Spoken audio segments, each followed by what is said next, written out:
Good afternoon, and thank you for signing in to this month's webinar presented by Perry Johnson Laboratory Accreditation. As you can see from this page, today's topic is method validation, and in particular, method validation in accordance with ISO 17025, how to meet the requirements of the standard when developing internal methods. My name is Michael Kramer. I am the Calibration Program Manager at Perry Johnson Laboratory Accreditation.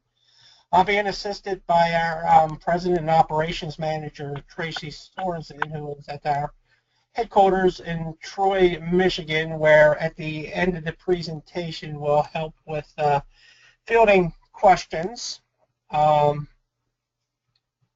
again, thank you for signing in, and I hope this presentation can be useful and beneficial to you.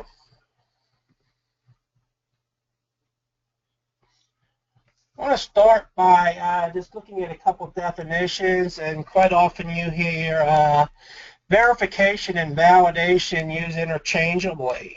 And got a brief definition there for what verification is, which is the confirmation through the provision of objective evidence that specific requirements are met. So that's throughout the process, that if you have specific requirements that need to be met, i.e. may have a accuracy requirement for a piece of equipment, that of course has been verified. Validation is, you can see by the definition there, the confirmation through the provisions of objective evidence that the requirements for a specific intended use or applications have been fulfilled. So that's the actual output. In other words, is it what you produce as far as a test result or a calibration result, is it validated? Is the output exactly what it is expected to be?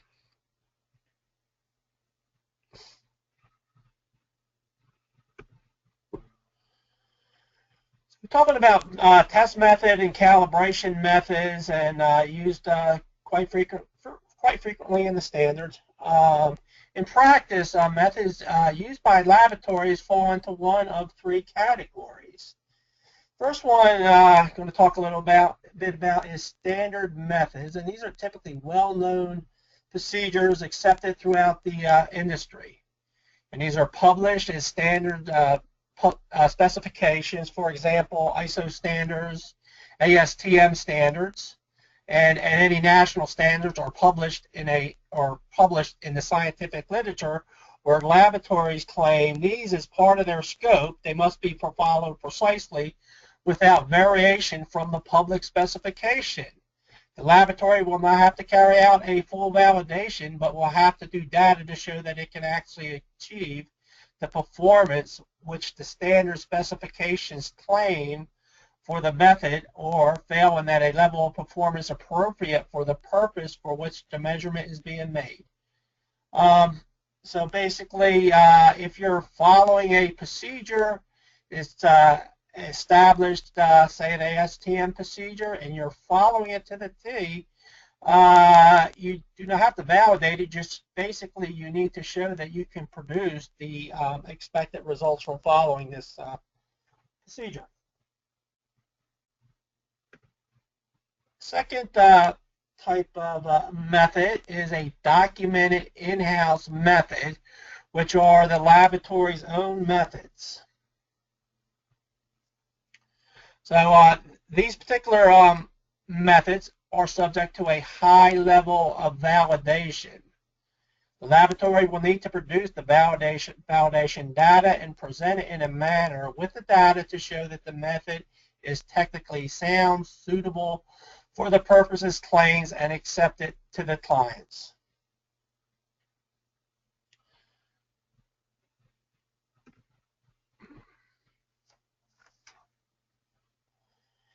Thirdly is documented in-house methods based on standard specifications. These can be things like internal work instructions, internal SOP, which was written in accordance with an established procedure. There might be a slight variance from the standard procedure. As you can see from this this slide here, this category makes up part of many laboratory scopes since it avoids the commitment of being pinned to the fine points of the standard specifications while maintaining the credibility provided by the standard specifications. Placing an in-house method in this category will generally reduce the amount of validation which a laboratory has to do. The degree to which this is true, however, will depend on the extent of the departure from the standard specifications. Care needs to be taken when reporting data from such methods to recognize the variations from the standard specifications. It is also necessary to ensure that the clients are aware of the variations and accept the resultant data as still being suitable for their purposes. So hence, if you're following a standard procedure, there might be parts of it that you're varying from or not including in your internal work instructions. Those parts are subjected to validation. Again, if you're following the procedure to the T and you're not deviating from the standard procedure, then you do not have to validate. You just got to show that you can, of course, need to validate that you can do that procedure and your results are have been validated to what they were intended to produce.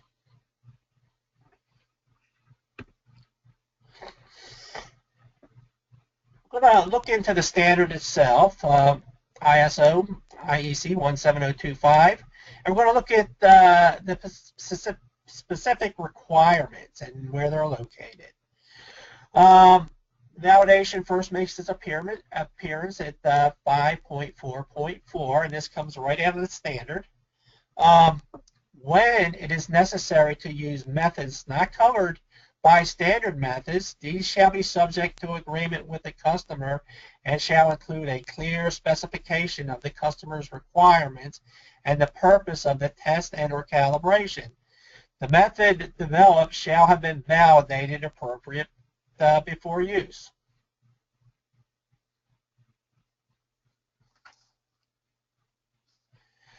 Five point 4.5.1. Validation is the confirmation by examination and the provision of objective evidence that the particular requirements for a specific intended use are fulfilled.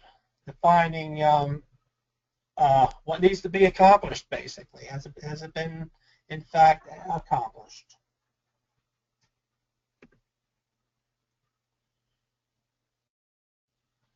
Um, 5.4.5.2, the laboratory shall validate non-standard methods, laboratory design/develop methods, standard methods used outside their intended scope, and amplifications and modifications of standard methods to confirm that the methods are fit for the intended use.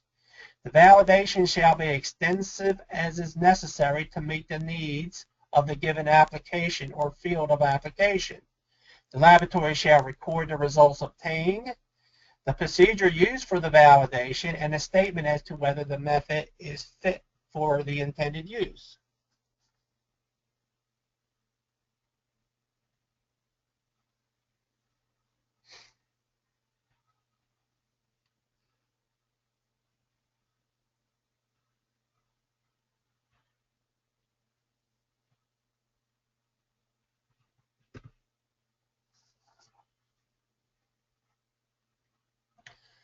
I've noticed I've presented here a note, which is within the standard. Note 2. What are acceptable means of validation? You see from this note, the techniques used for the determination of the performance of a method should, it's not a shall, it's a should, which is a recommendation, be one or a combination of the following. First one is calibration using reference standards or reference materials.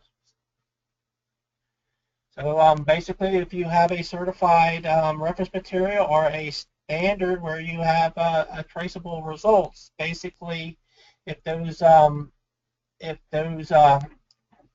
values are known, it's a matter of a comparison with your method which you are validating, and see if your output produces what those values state they should be producing. Another acceptable method is a comparison of results achieved with other methods, i.e.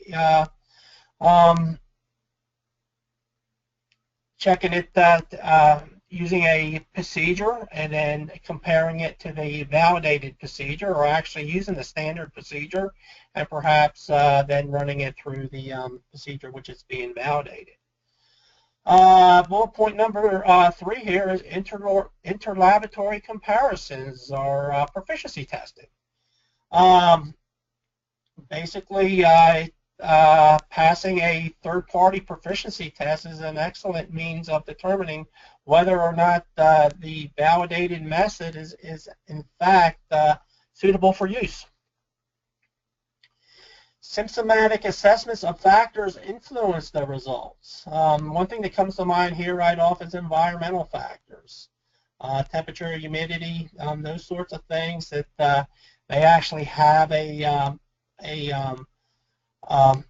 effect on the test or calibration result, basically assessing if that effect holds true for the method that is being validated. Lastly, on this note, is the assessment of the uncertainty in the results based on the scientific understanding of the theoretical principles of the method and practical experiences. Are there any other uncertainty contributors that needs to be taken into account in this validated method that may come into play, or another element of your budgets may need to be looked at?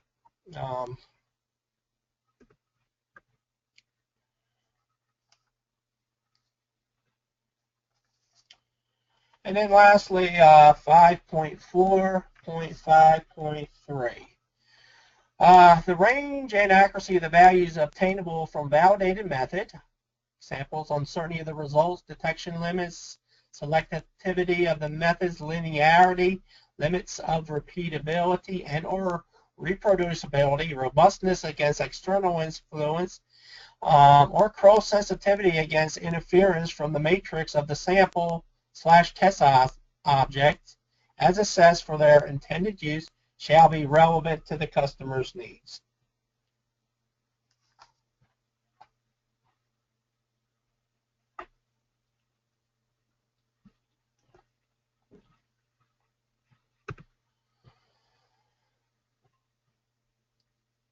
In method validation, some things that you need to be considered in developing perhaps a procedure for your laboratory to go through in establishing some sort of template or an SOP for method validation in general.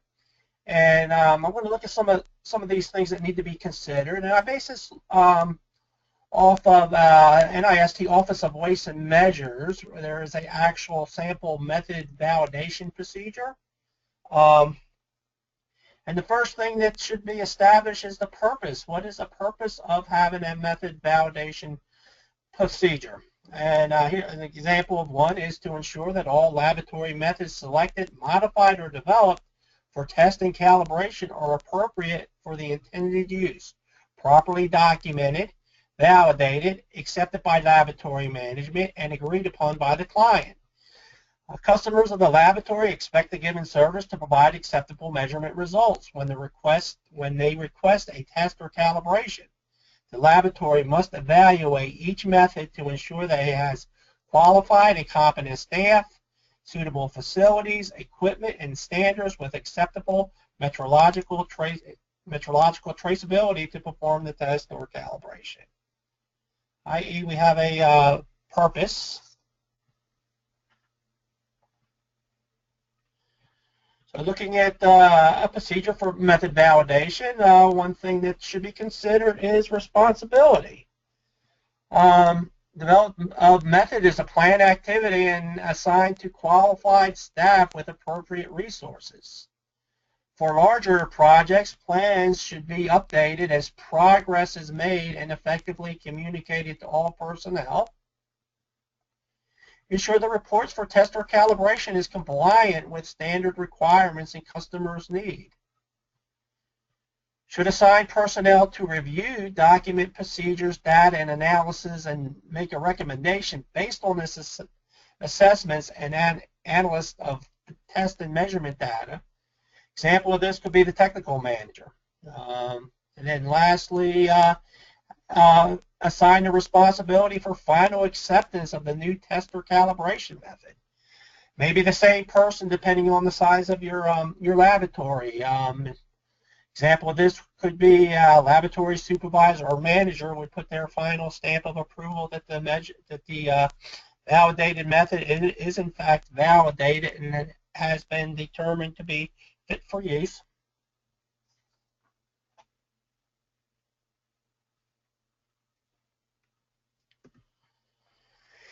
Developing a procedure for method validation. When determining whether to proceed in the development of a new test or calibration, some of the following items should be considered. Perhaps the availability of alternative procedures. Perhaps there is another procedure that would fit the purpose, national or international standard, and the need for validation. A laboratory developed procedure may not be necessary. Does the lab have the available resources of the lab to include time and staffing?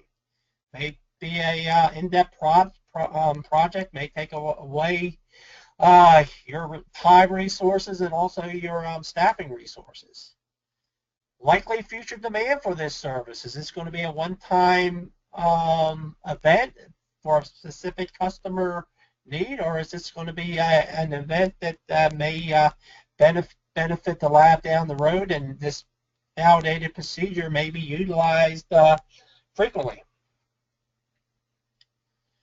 In conducting the contract review, a clear specification of the customer's requirements and the purpose of the test or calibration, and including any tolerance or maximum uncertainties which may be required. So assure that you're aware of those tolerance and any maximum uncertainty that these customers are perhaps requiring, and be assured that in fact you can meet these requirements.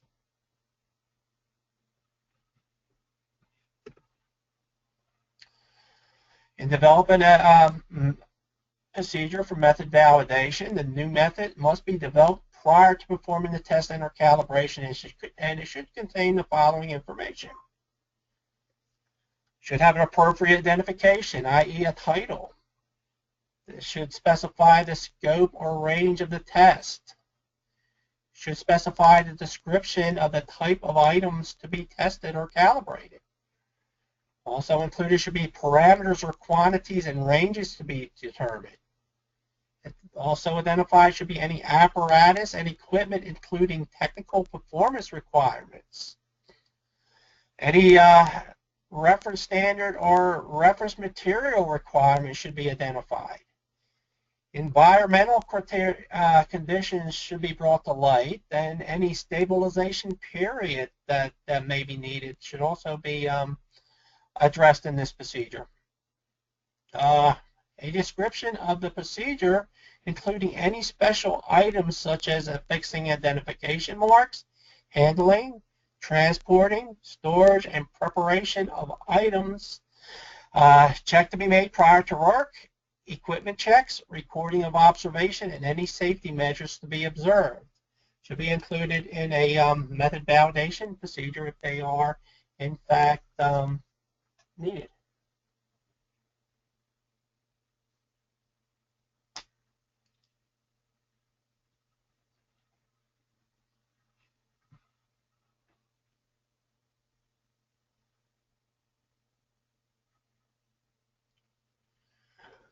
So the procedure should include the new method, must be developed, of course, again, prior to performing the test or calibration, and it should contain the following information: criteria and or requirements for approval or rejection where appropriate. If you're passing or failing a particular item for calibration, what criteria or requirements are going to be used.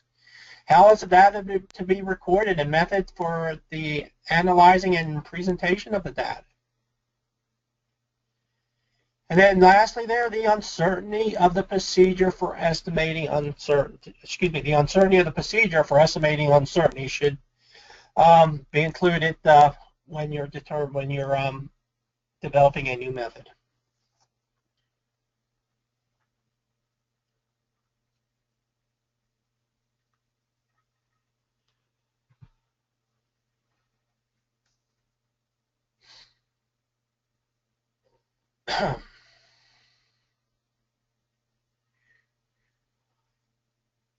Other considerations: non-standard methods, which include all laboratory developed methods, standardized methods, modified beyond their intended scope, and applications and modifications of the standard method are validated by examinations to ensure completeness and compliance with requirements for essential components of metrological traceability.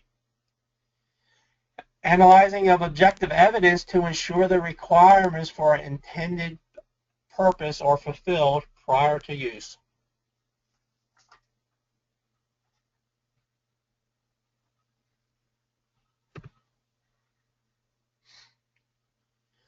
Validation method are to be extensive as necessary to meet the needs of their intended application. The accuracy and uncertainty of the test or calibration report shall be assessed for the intended use and shall be relevant to the customer needs.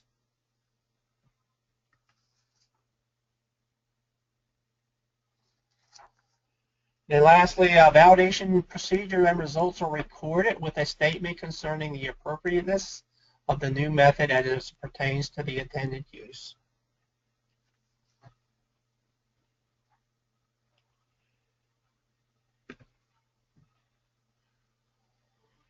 We're going to revisit that note in establishing a procedure for method validation. These, as I said, they are considered appropriate methods for verification and validation. And again, calibration verification using calibrated working standard or certified reference materials. Comparison of results achieved with other standardized methods. Interlaboratory comparison. Systematic assessments of factors influencing the results, i.e. environmental conditions. Assessments of the uncertainty of the results based on scientific understanding of the theoretical principle associated with the method and practical experience. There's also a note included, and this is a note within 17025. When changes are made in the validated non-standardized procedure, the influence of such changes shall be documented, and if appropriate, a new validation process be carried out. Hence, if you have a procedure, you've validated it, down the road something needs to be changed, that you're actually going to be deviating from your already validated method, you need to conduct another validation of the deviation if appropriate.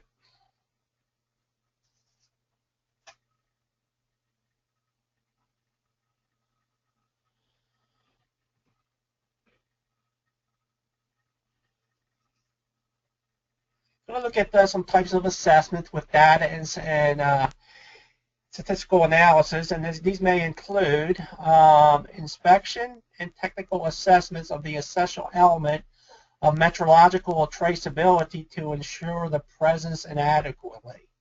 So in other words, if you're doing a calibration and you're referencing traceability, you need to visit some of the essential elements which go along with traceability, i.e. are you achieving that unbroken chain of comparison to national or international standard?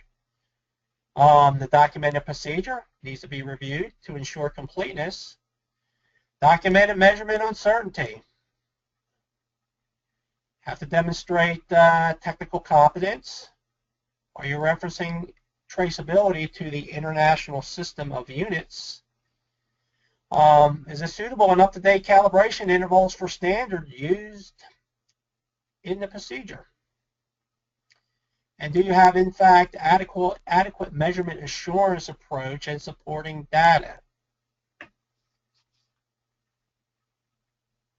These all go into the elements that relate to measurement traceability. So, if you need if it's a calibration and you need to in fact have these measurements traceable, they're covered under your scope of accreditation. These elements need to be assured.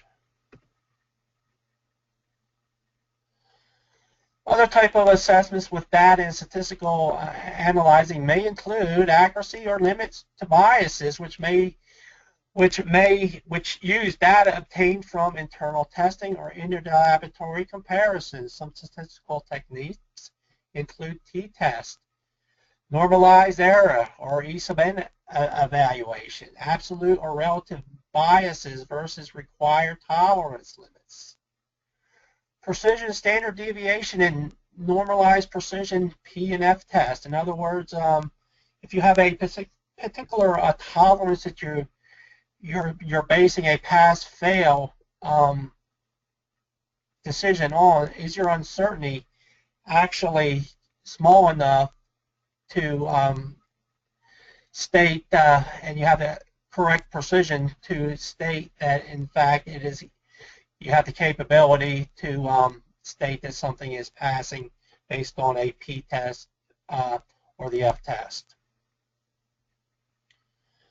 Other types of analysis may include repeatability, which is the assessment of results over time by different operators following the procedure as documented.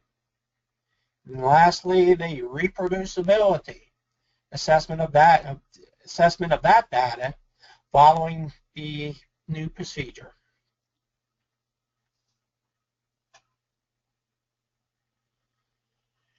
This is a lot of these are actually taken into consideration if any of you all had done a proficiency test through a third-party provider. A lot of these particular tests that are mentioned here are actually included in a interlaboratory report.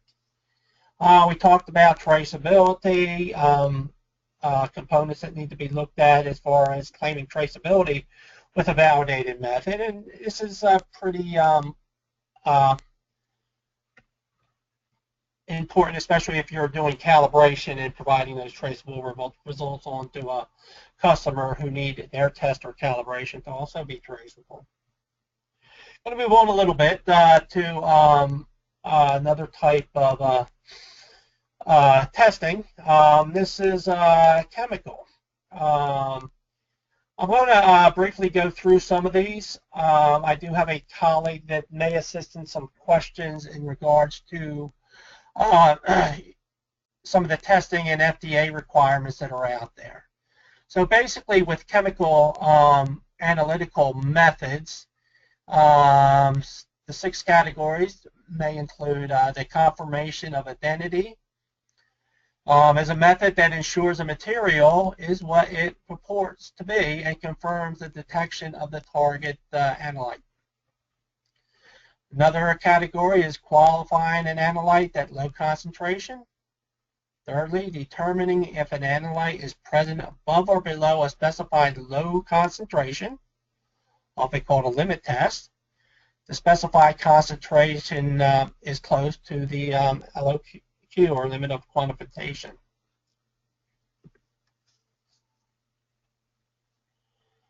Another category of testing is a quantification of analyte at a high concentration. Fifth is determining if an analyte is present above or below a specified high concentration, often called a limit test. The specified concentration is subsequently above the LOQ. And then lastly is a qualitative test.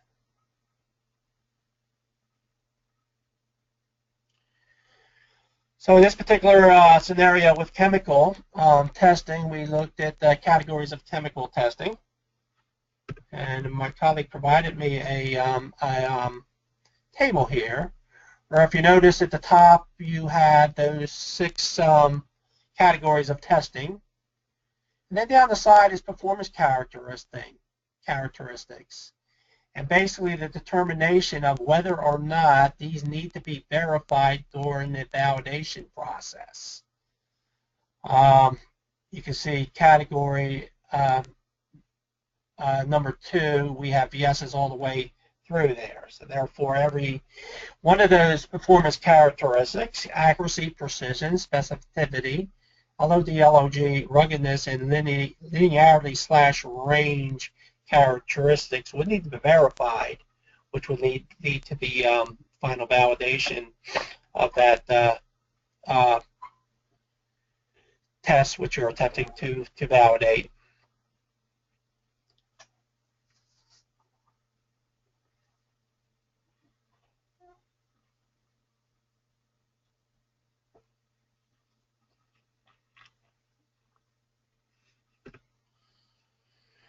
There's also an example of some that category 2 where we basically stated all those performance characteristics need to be verified.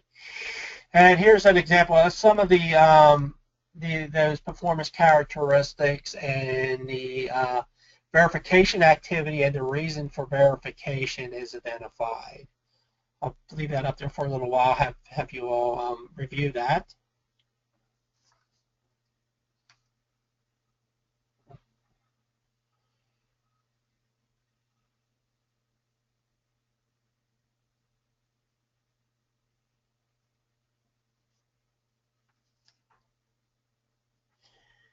This has been a rather broad presentation on method validation of requirements as it pertains to ISO 17025.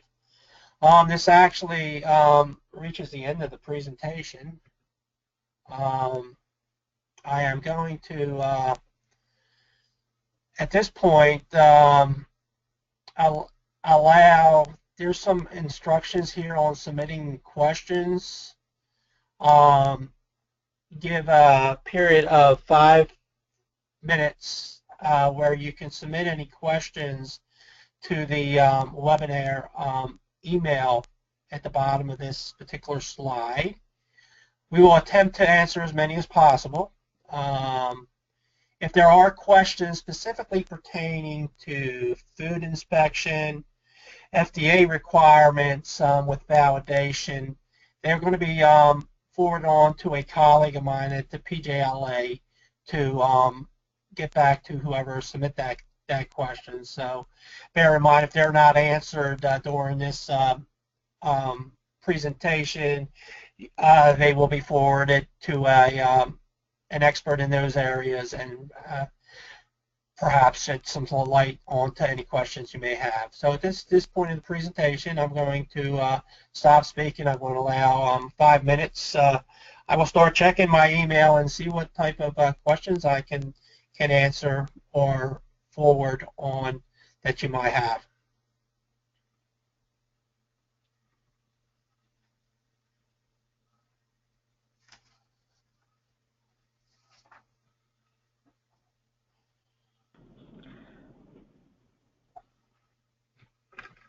Thank you, Michael, for doing the presentation. I just wanted to make a quick correction to everyone on the phone.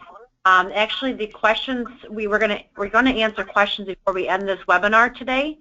So the questions that Mike referenced on his PowerPoint, where it says webinar@pjlabs.com, that's actually after the session is over. If something comes up, you can send that.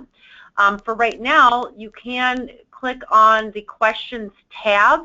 I've already seen some questions come in on the go to webinar screen here. So click on the questions tab, type your question in, and then we will be answering those in about 5 minutes. Thank you, Tracy. Apologize. Okay.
Okay, welcome back. I do have a series of questions here, and as stated before, I do apologize for the confusion there, but yes, as you can see very clearly on the top there's a space provided for submitting questions. Some of these I see I will forward on to our testing person, particularly my colleague who is an expert in food and FDA requirements. So let me go ahead and go through some of these. For interlaboratory proficient testing, what is the minimum number of labs needed, generally speaking, or especially when a traceable standard is not available for use? Well, the minimum number of labs needed to do an interlaboratory comparison is 2 labs. That would be the bare bones minimum. The more the merrier in order to strengthen your validation, but as far as the minimum number, that would be 2. Of course, you would have to show the verification in the data collected and analyzed throughout your verification process, but the actual for an interlaboratory comparison, and that's a test between 2 labs. Ideally, if you have 2 accredited labs who are performing the same type of test, comparing those results between the 2 labs in a meaningful way, perhaps some of those types of doing some those types of analyzing of the data that was presented earlier, such as an E-normal test, the P-test, the F-test, should be included in that. Question, does the entire uncertainty budget need to include in the SOP? That's not required.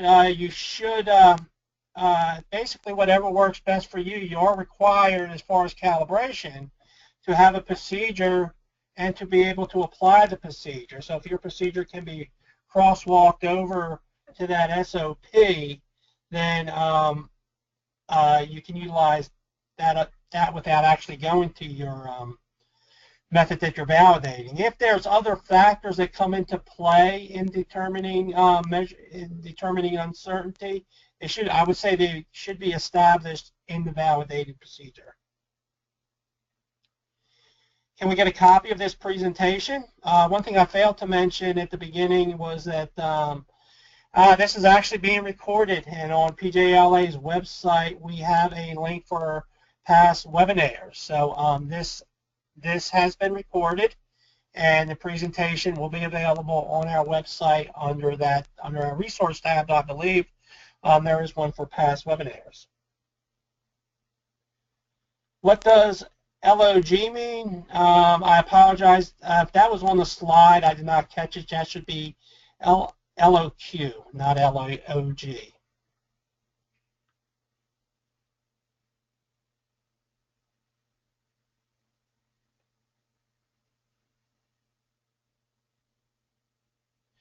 Bear with me. I'm pulling up emails from my cell phone, trying to get to these questions.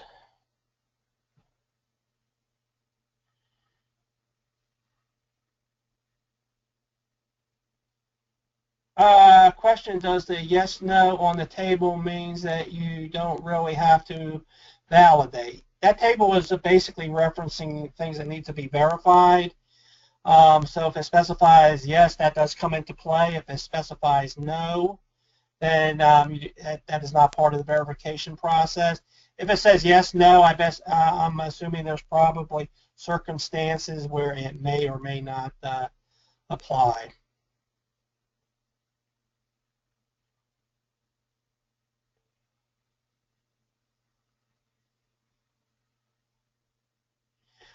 Are the standard methods that are used to test the analyte intended, but the method itself is modified to we need to validate? Just from the definition within 17025, if you are deviating from the standard method, yes, you do need to validate.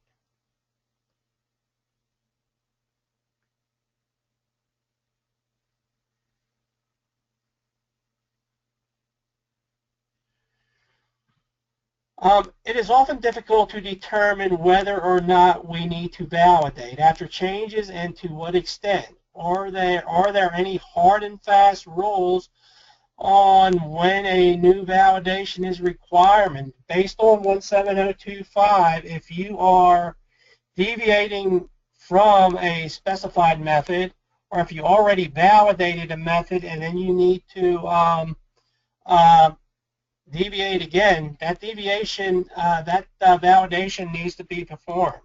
The extent to the validation, of course, would be dependent on the effect that the deviation is going to actually have on the test results.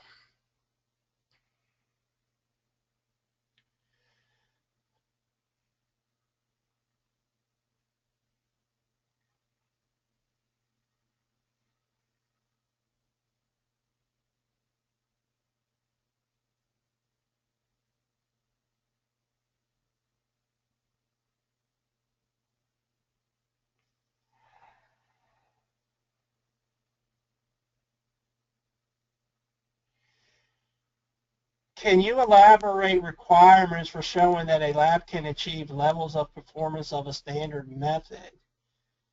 In testing or calibration, you're providing your customers a report. You're giving them, if you're giving them numbers, you're giving them a value plus a degree of uncertainty. Some of those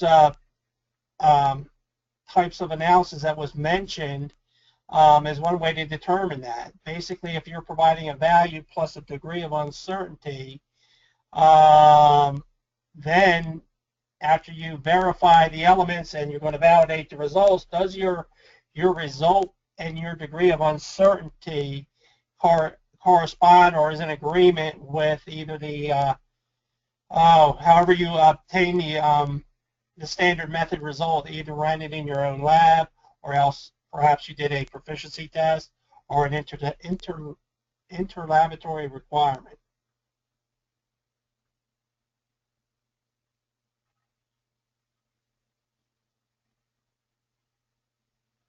Some of these are related to chemical testing, it seems, which, like I said, if they go unanswered here, I will forward these on to someone who, and we do have your email information to get back to you. What should the uncertainty budget include?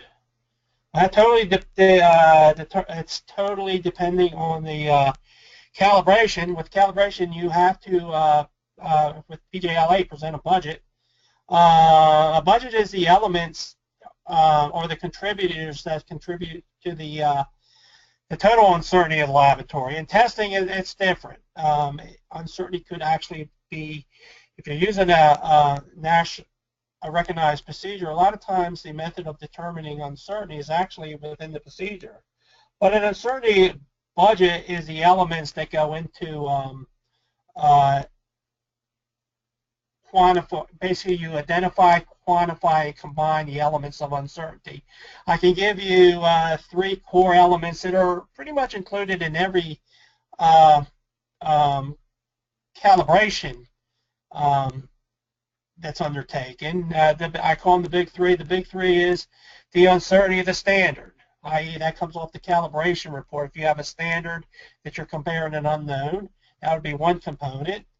Repeatability, that's always included in a uncertainty budget for calibration. That is, over a period of time, you need to collect repeatability, and typically the tool that's used to quantify that is a standard deviation. Another example might be the resolution of the device under test. For example, if you're testing a thermometer that reads to 1/10 of a degree Celsius, that would be a component of uncertainties. And then beyond there is really specific on the test and or calibration that's being undertaken. One thing that's often included in calibration and perhaps with testing is environmental criteria. Temperature may have an effect on the calibration or test being undertaken. You may have a thermometer that you're recording that on, and that's being inputted into a spreadsheet to calculate the final result, well, that temperature actually will have an uncertainty associated with it.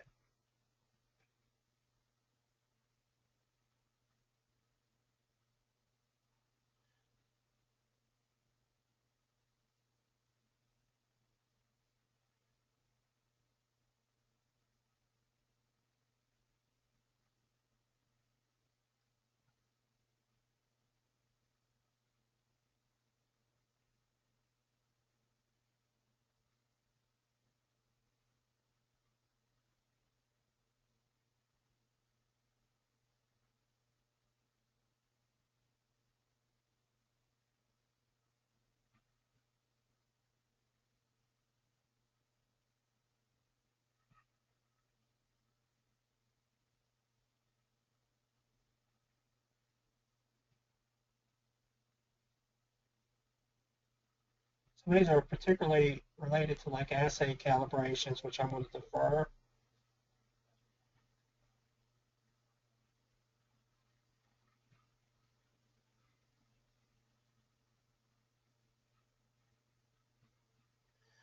This one I'm not really sure. If an analyst is being, if analyzing is being performed on delicate instruments, is there a need to demonstrate ruggedness since no other instruments would be utilized?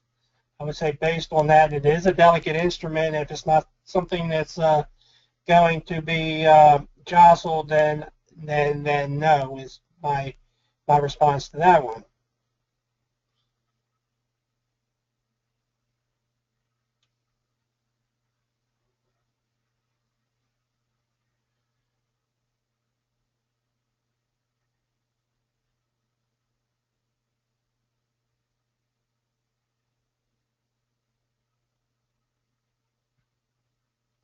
See if there's any more here that that I can answer here.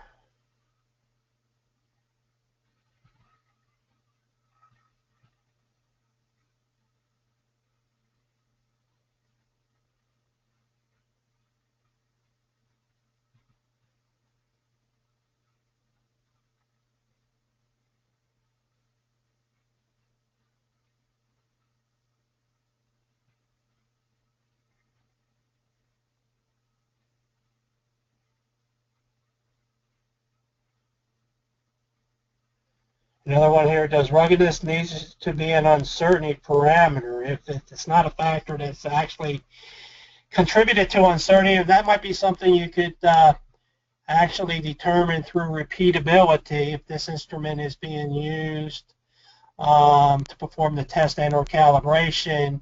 The ruggedness, if there's any effect due to that element, will probably show up on the repeatability side. A lot of these are just depending on the test or calibration. I know that was a little bit vague, but that's my first inclination to answering that particular question.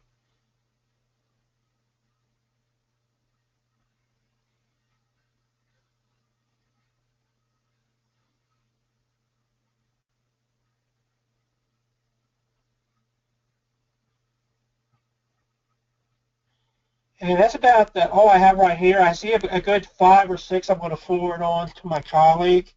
So if your answer remained, if your question remained unanswered, or if I was not, if you need a little bit more clarity on what I gave you, at the bottom of this slide is where you can submit the unanswered questions. If you haven't submitted them now, I have everything, and I'm sure if Tracy up at our headquarters has gotten some since I started reading my email, we will funnel the responses to you through the that webinar at pjlabs.com. Again, I know this was a broad perspective of validation. It's detailed. How much detail is really determined on the type of testing or calibration and what types of results you're giving. We went over sticking to 17025, the requirements that are specified within the standard, if you're going to actually do a validation, it may be if it's something that you're doing quite often, perhaps establishing a validation procedure, and we went through and we looked at, based on that NIST procedure, some of the elements that you need to ask yourself. In concluding, you see a save the date folder up here, and this is some live training that's going to be conducted at Perry Johnson Laboratory Accreditation headquarters in Troy, Michigan. Information is available on our website. The first one is internal auditors training. It's an excellent intensive 2-day training course where we actually go through the requirements of 17025, clarifying them, and then also applying auditing techniques and skills to determine whether or not that particular element of the standard is in fact in compliance or not out of compliance, or excuse me, not within compliance. You see the dates on there, March 14th, 15th. If directly followed by the internal auditors training is a measurement uncertainty training. I find that myself as calibration program manager, I've done a lot of assessments in the calibration realm. Uncertainty seems to be to me, if I had to pick one topic that there's a lot of uncertainty about, it's the whole concept of uncertainty and measurement uncertainty, what goes into it, how to identify, quantify, combine uncertainty, and how that uncertainty is used in presenting your results to your customer, and also in making statements of compliance, taking it into account, and stating a statement of compliance, i.e. pass, fail. To register, again, you can go on our website, or if you have any questions, feel free to call the number listed on this slide. That's all I have. We will sort through the questions and try to funnel on any remaining questions to you folks out there that actually asked the questions. If something that's come up, or if your question has remained unanswered, perhaps you 5 minutes from the end of this presentation, something comes up, feel free to utilize that webinar address on this folder. Yeah, my name is Mike Kramer. I'd like to thank Tracy at our corporate office for helping me putting this on. Currently, we do not have a webinar set in stone for March. Hopefully that'll be forthcoming.